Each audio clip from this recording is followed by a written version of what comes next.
Generally, the further east you go along the north coast of the channel, i.e. the English south coast, the murkier the water becomes, the poorer the visibility for diving becomes, and the more silt and sediment you get in the water and on the bottom.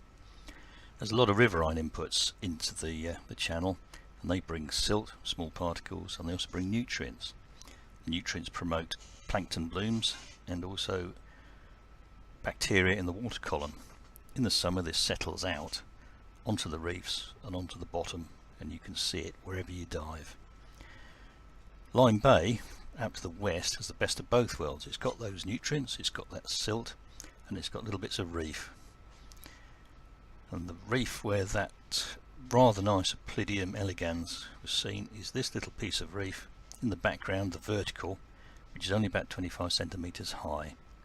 Here we're backing off it with a very slight current to look at what's further out here, and you can see here where basically a summer's worth of silt has settled out onto a flat reef, and that's limited what's grown here or what can survive here. This is a silt veneer. On the right you've got Adreus fascicularis, which is a nice big sponge, which is a bit of a specialist in veneers. You've still got pink seafans, typical Lyme Bay species, and you've got dead man's fingers, and you've also got quite a lot of other sponges, both erect and sponge cushions.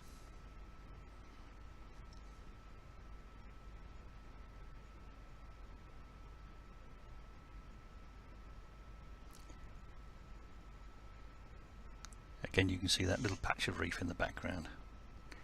Here we've got a still showing a close-up. A lot of dead men's fingers. There's a squirt up on the right, the white arrow.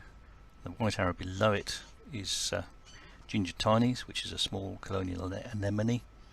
In the centre you've got a burrowing bivalve called Rossularia dubia. Arrows on the top left both point at sponges which seem to specialise in veneers. These are species of Polymastia, and they seem to be different.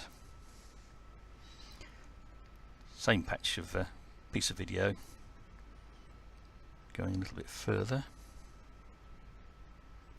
and you can see the habitat. You can see it's a large area, a very similar biotope.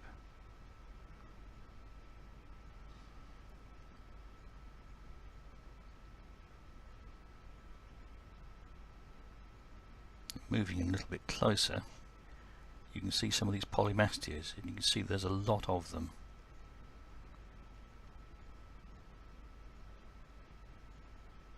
A bit of a waft to find out what it really looks like.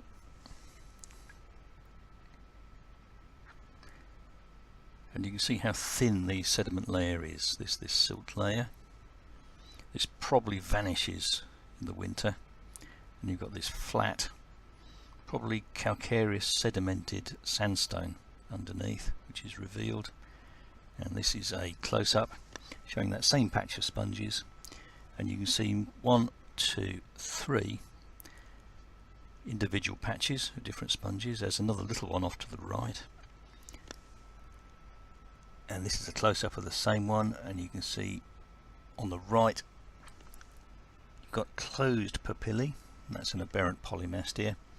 Another one in the top centre, and on the left is Polymastia penicillis, and this is a close-up of another pair, both with closed papillae, which is incorrect for Polymastia penicillis or any of the other common polymastias.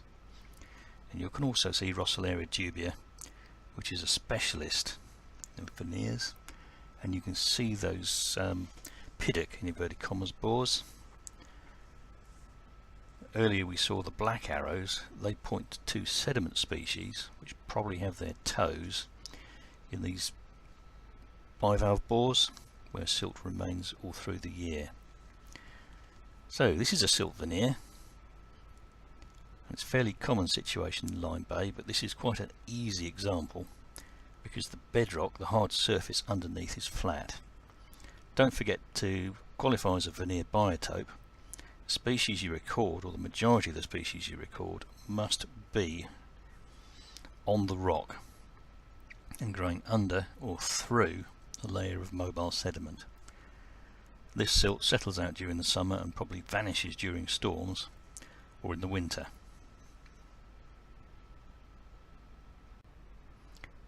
Don't forget that describing sediment as mobile doesn't mean that it moves all the time. It may move only once in quite a long period. So in the summer, this silt might move during a storm, and in the winter it might move very frequently, clearing the rock and allowing reef species to settle.